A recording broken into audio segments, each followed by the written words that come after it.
Magandang hapon po sa ating lahat mga kabayan. Patuloy pa rin po tayo sa misyon natin araw-araw. Umulan, bumagyo po mga kabayan, no? Patag manan o bundok, kabundukan, ay talagang lulusong ang buong team para maghagilap.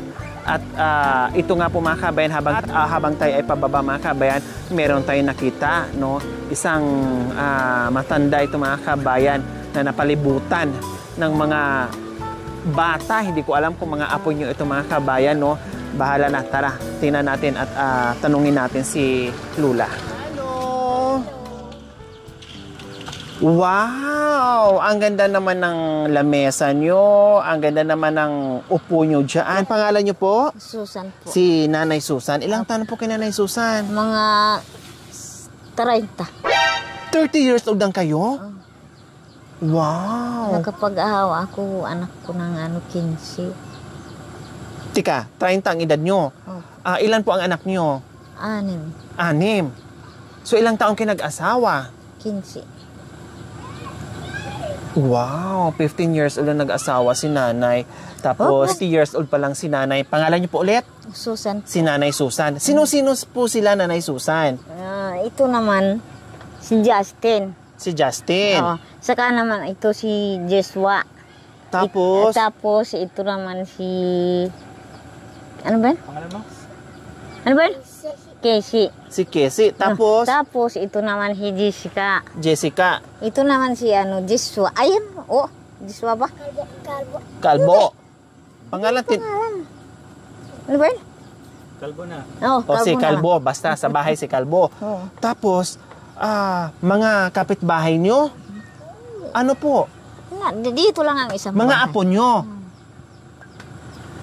Nasaan po yung mga magulang nila? Ay, nasa bundok, namumuso. Namumuso, nasa bundok. Mamaya pang alas 6 ng gabi darating. Babae yung anak nyo na mama nila. Nasaan ngayon? Yung mga mama nila? Nandun. Ay, yung mama nila nasa bundok? Oo. Nangunguha, namumuso. Nasaan po yung papa nila? Yung papa naman, itong dalawang ito, wala na po. Matay na noon lockdown. Na-COVID? Oh.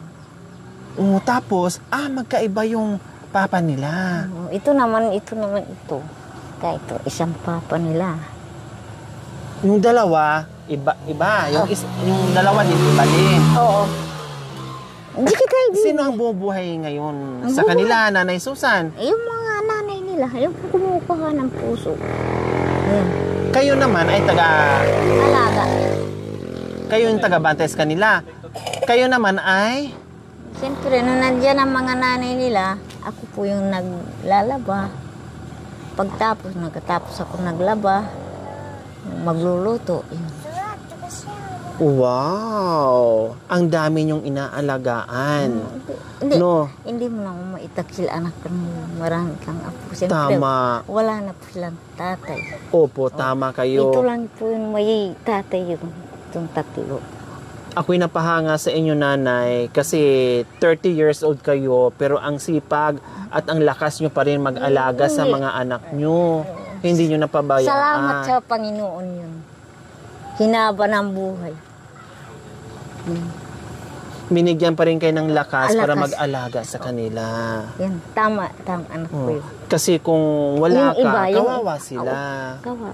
Nag-aaral po kasi po yung tatlo. Ay, yung dalawa. Sana bigyan pa kayo ng mahabang buhay, Nanay Susan. Salamat sa para mabantayan nyo pa yung mga apo nyo. May apo na ako sa tun. Meron na rin po. Apo ko saan pamangkin. Si tatay nasaan? Kasama nila. Namumuso din. Mahina na si tatay, pero hindi na siya makakarga. Pero sige pa rin, trabaho pa din. Ilang taon na si tatay? Mga 60. 60. Senior. Kayo lang yung medyo bata.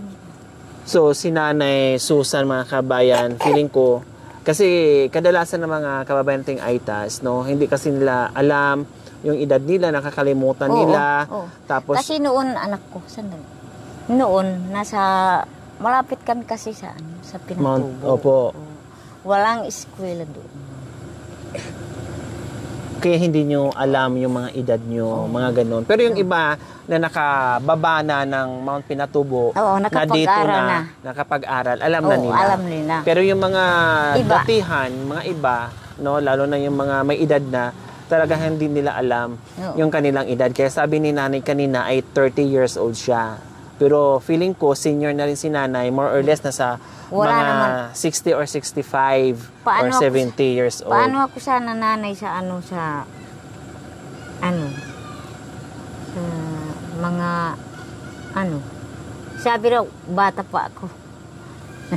Sabi nila, Hindi ka pa pwedeng mag-citizen kasi bata ka pa. bata ka pa daw. Sinasabi sabi. nila. Kaya sabi mo sa kanila, 30 years old ka. Oh. Pero si nanay, malapit na siguro mag-senior si nanay. Feeling ko senior kasi yung sabi ng asawa niya, sabi niya, yung kanyang asawa ay 60 years old. Kaya si nanay mga ganyan din ng edad. Kaya lang, walang yun nga, hindi nila alam, no, hindi nila alam. Okay, o kumusta naman? May pagkain yung mga apo niyong mamayang hapunan? Wala. Mag-aantay pa po na bababa? Oo, maghihintay. Anong daladala na mamaya na inaasahan nyo para merong maisain? Naibinta na yung mga puso doon. Tapos, nakaano ng kunting pambiling bigas. Wala pa kayong bigas dyan na maisain? Wala. Kailangan antayin pa yung mga magulang nila? Oo. Magbenta muna bago Oo. bibili ng bigas? Kaninang tanghalian? Anong tinanghalian nila? Mayroon kaming bigas na dalawang na iluto ko. Dalawang salop. Hindi. Dalawang gatang. Dalawang gatang. Yan ang namin tanghal. Tanghalian, anong ulam? Ano lang, yung tuyo. Wow. O at least kahit pa paano, masarap na yung tuyo. No, siyempre, sabi lang natin masarap yung tuyo pag palagi naman Pero makakataas naman ng high blood. Opo, tama kayo. Masarap yung tuyo pag minsan-minsan. Ang mga bata, naghahanap din yan paminsan-minsan na masarap na ulam. Ang tuyo, hindi rin maganda kung may high blood ka. Sasabihin ko sa mga apo ko, huwag yung hanapin ng ulam, mahirap tayo. Wala tayong pambili. Sabi ko sa mga apo ko.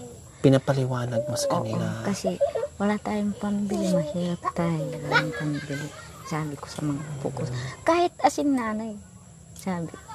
Kahit asin, ilagay mo sa pagkain namin. Tapos makakain, makapag-aral sila. Ang dalawa. Salamat na lang nanay asin, kahit asin, makapag-aral kami. Wow. Ang bait na naman pala ng mga apo mo. Hindi naman makulit. Sabi ko sa kanila, kapan nandito kami si nanay, ay tatay, mag-aral kayong mabuti. Tama. Para may matanda na kami masabi. Kahit wala na kami. Sabi ko sa mga apo ko. Kahit wala na kami masabi. Ay sana mabuti na lang sana nung nandito sila nanay saka si tatay ang mag-aalaga sa akin. Opo. Sabi.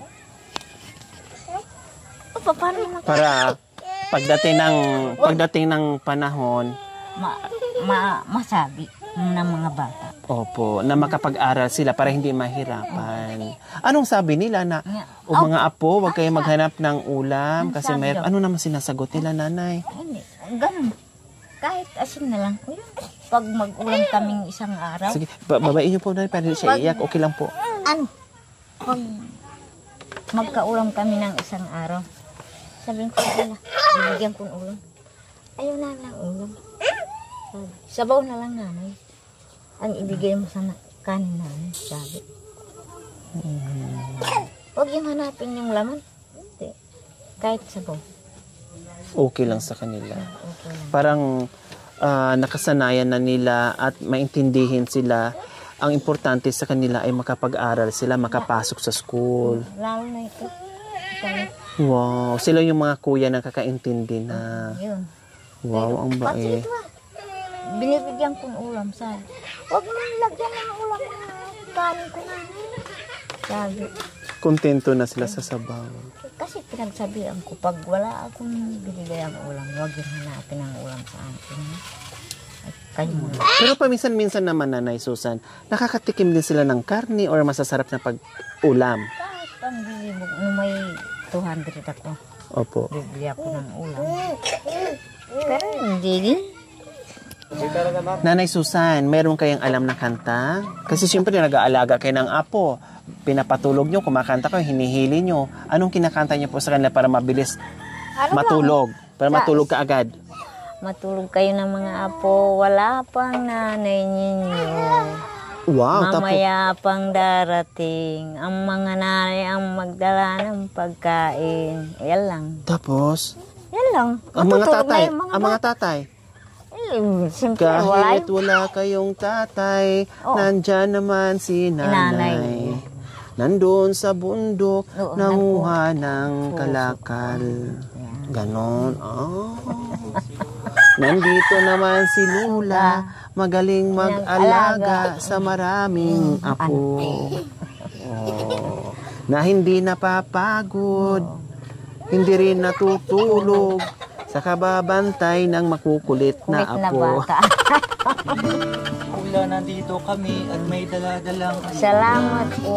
Ayan. isang tray na itlog at may grocery at may isang sakong bagas. Thank you po. Nagasinan ka ba? Hindi lang yan, Lula. Meron ka pang pabili na masarap Thank na you ulam. po. Maraming salamat po. Walang ano man po, Nanay Sana Susan. po, ganun din ang kahit matanda na ako. Sana ganun din. Sana Pero sabi niyo kanina, 30 years old kayo. Bata lang kayo eh. kahit sa bata. Kung totoo na 30 years old po kayo, matanda pa ako sa inyo. Pag, ano ba yung pagbalik ko dito? Babalik kami dito. Hindi ko Parang- po alam. Para makaano ako ng tinatanong namin na. Wow. Nagtatanong si Nanay Susan kung kailan tayo babalik. Kasi kung ano yung nakuha nila doon sa bukid o sa bundok, magbibigay siya sa atin. Kaya nagtatanong si Nanay. Salamat po, Nanay Susan. Sana yung unabak. May? Mga unabak. Mga ano po? Yung gulbana. Guyabano? Marami po doon, guyabano sa ano. Mga hinog po? Po. Pero anong darating kayo dito? Sige po. Ito pala. Opo, sige, salamat. So, ayan po mga kabayan, meron na naman tayong napasaya, isang lula sa mga apo na siya nag-aalaga, no? At yung kanyang mga magulang nandoon sa kabundukan, namumuso, no? At inaantay pa nga nila yung kanilang may sasaing mamayang hapunan.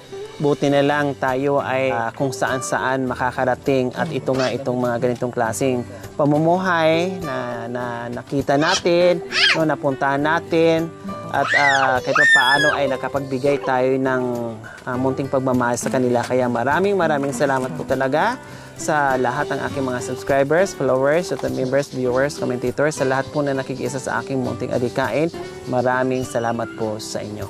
Okay? Magpapasalamat po tayo sa walang sawang pagmamahal. Mami Myrna and Paps Don from Texas, USA na taga Bugarin, Pangasinan. Maraming salamat po sa inyo nito ang puso. Nawa ipagpalain po tayo ng Panginoong Diyos sa araw-araw. Nawa ibigyan po tayo ng kalakasan ng katawan sa araw-araw. Nawa ibigyan po tayo ng mahabang buhay pang sa ganon. Marami pa tayong matulungan na gaya nila. So mga kabayan, huwag niyo pong kalimutan, pakishare at subscribe sa aking YouTube channel, Lori Aquino Talita. Maraming salamat po, Gabi sa Sol. Bye-bye! Bye-bye po, Nanay Susan. Oo, naiyak si Nanay Susan. Ngayon po nanuhan ko mga tulong ninyo. Pero yung iba hindi ko nararamdaman na nagtutulong sa akin. Parang hindi kami tao. Hindi kayo tao, tao naman kayo, Nanay. Hindi po. Yung iba pong katulad niyo parang hindi kami po tao.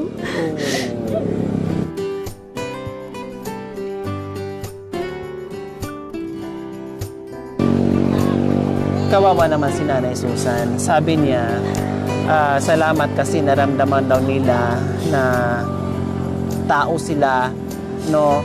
Dahil sa iba ay parang hindi sila tinuturing na tao. Tama po ba ako, Nanay? Kaya napaiyak siya at napayakap sa akin. Hayaan po natin, bahala na si God, yung Panginoon sa kanila, Nanay Susan, ha? Ayan. Kawawa naman si Salamat Nanay. po sa inyo. Opo. Dalangin ko po sa inyo, sana hahaba pa ang buhay nyo, na hindi kayo magkakasakit, para maalagaan, mabantayan po yung mga apo na, Nanay Susan, ha? Okay, bye-bye po. Ingat lang. Salamat po, Nanay Susan. Ingat po. Napaiyak si Nanay.